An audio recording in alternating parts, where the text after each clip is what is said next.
Yo, what's up squad? Thank you for joining us on what could be a pivotal pay-per-view. Let's waste no time and get straight into breaking down the action. Sikoa rolled into the ring, ready for the showdown of his life against Cena. The crowd was hyped for Cena, no surprise there, but the enforcer snagged a solid share of the chairs too. Cena was slick, dodging early hits from the Samoan spike, but Sikoa's power game was just too much. Once he got the upper hand, it was a masterclass in dismantling, as he started to break Cena down piece by piece. Pace took a hit though, the match dragged a little bit longer than it should have, and the crowd's energy dipped. Cena's spurt of offense got snuffed out far too quick to really light the fuse. The goal was clear. WWE wanted Sikoa to come off as a beast, and he did. He looked unstoppable, but a monster vibe alone doesn't cut it if the match isn't firing all cylinders. Things finally kicked up a notch when Cena found his groove, but Sikoa wasn't having it. He unleashed a barrage of Samoan spikes, playing with Cena before finally pinning him for a massive win. The victory was a game changer for the street champ, and now it's on WWE to ride that wave and push his momentum to the max.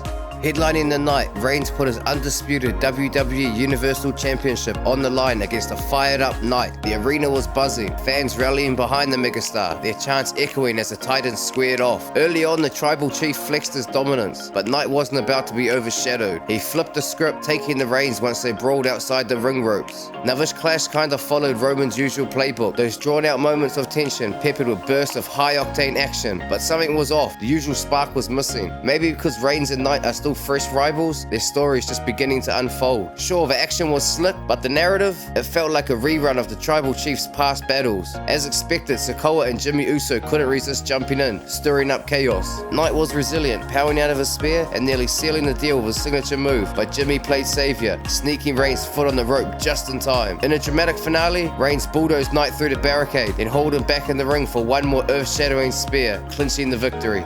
Since Zayn still had the Money in the Bank briefcase in his possession, Priest showed up for his match with Rhodes, carrying only his tag title belts. The Archer of Infamy was in an understandably bad mood and looking to take it out on Rhodes by attacking him before the bell. The American Nightmare recovered quickly and started to take control. They took the fight out of the ring, and Priest hit the Reckoning on top of the announce table. When they got back between the ropes, Cody hit Crossroads to even the score. Into a Finn Baszler, ringside shenanigans ensue, and the ref's got his hands full. McDonagh jumps in for the assist, but Jey Uso's not about to let the Judgment Day have the last laugh, chasing them off with a chair in hand. By this point, we've seen our fair share of run-ins and distractions. The match, solid, even if we could call the shots before they happened. Rhodes clinched the win, landing a triple threat of Crossroads for the decisive victory.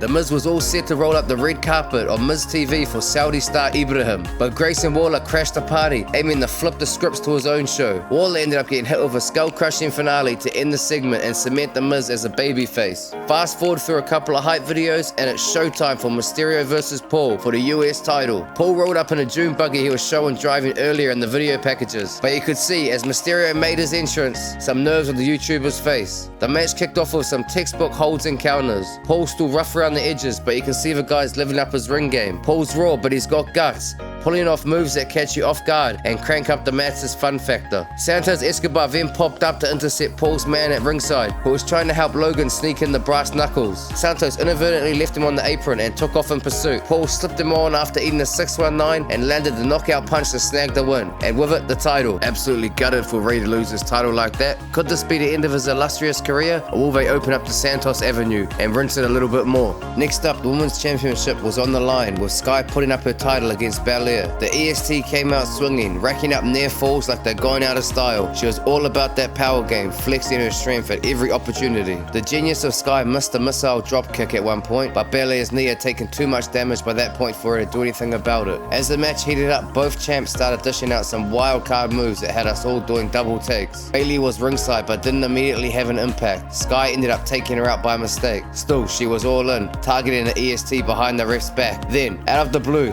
Kerry Sane storms in and lays out Belair, while Sky's got the ref distracted. Classic move. That set up Sky for a picture-perfect moonsault and the 1-2-3 to retain her title. The match kicked into high gear in the second act, but let's be real, it's Sane's shocker of return that's got everyone buzzing. Ripley rocked the next level entrance, setting the stage for the Women's World Championship Fatal 5-Way Showdown. As the bell chimed, she was all grins, ready to throw down. Jax, playing it smart, rolled out to let the chaos unfold without her. Whenever Jax stepped back into the fray, it was like a magnet. All action pulled her way. But let's not sleep on Stark, Baszler and Rodriguez. They weren't just filling space, they bought their A-game. Baszler though stole the spotlight for a sec with a triple submission move that was nothing short of epic. After the showstopper we just had before, these 5 warriors knew what they had to bring, and man, did they deliver. The crowd was living for every moment, fueling the fire in the arena. In the end, Ripley clinched the win and kept her crown, dropping a riptide from the middle rope that'll be replayed in highlight reels for weeks. She didn't just win, she made a statement, closing out the match that was stacked with action and moments we won't forget anytime soon. Rollins strutted out to an anthem of cheers, fans belting his theme like it was the last song of the night. He did almost cake it and slip on his very fashion-forward jacket on the way. Lucky he recomposed himself. McIntyre stormed in with a chip on his shoulder, ready to flip the scripts on his past setback. These two wasted no time cranking up the intensity, throwing down from the get-go with a pace that was all gas, no brakes. The Scottish Warrior flexed his muscle, dominating the champ with raw power, but Rollins wasn't there just to take the hits. He fired back in flurries, keeping us on the edge of our seats. They spun the showdown into an epic David vs Goliath tale, even though Rollins wasn't massively oversized. Plus his back injury saga added another layer of drama to the mix. But it was a finisher fest with both dudes surviving their signature moves. But Rollins, ever the architect, lined up a super kick, nailed a pedigree, and sealed it with a stomp to finally ground McIntyre for the win in a match that was straight up fire. Post-match, Rollins is nursing the battle scars when Priest makes a beeline for the ring, money in bank case in hand, ready to cash in. Hold up. Zayn pulls the ultimate heist, blindsiding Priest and booking it with the briefcase. Talk about a wild finish. Alright guys, the energy was electric from the start when Sami Zayn hit the scene, greeted by a roar from the crowd. This was a tiebreaker match, the one to settle the score, and you could feel the hype. Michael Cole was on the mic, selling it as the ultimate showdown. Zayn was soaking up the love, the chants were all for him, and man, the grin said it all. He was living for this moment. Despite the size difference, JD's slick moves and technical chops had everyone believing he wasn't just here to play, he was here to slay. The match, it was a clash of the titans we all hoped for. Zayn, the fan fave, and dictating the game. Even when McDonagh seemed to have the upper hand, there was a heart-stopping moment when Zayn's flip went south and McDonagh's neck hit the ropes. A scary beat where the crowd held its breath, but his resilience was off the charts. He bounced back and they went full throttle. And boom, Zayn nails the blue thunderbomb and the crowd goes wild. Pinning McDonagh, he owned that ring. What a match. These two brought the house down. Crown jewel this year, bit of a roller coaster with ups and downs, but let's chat about the real game changers that'll be the buzz of chats for days. Logan Paul snagging the US strap, that's headline material right there, and it'll get the mainstream media typing away. But for the real wrestling aficionados, it's all about Kairi Sane's epic comeback. The show stealer, Rollins vs McIntyre, hands down. It set the bar high right from the get-go, and trust me,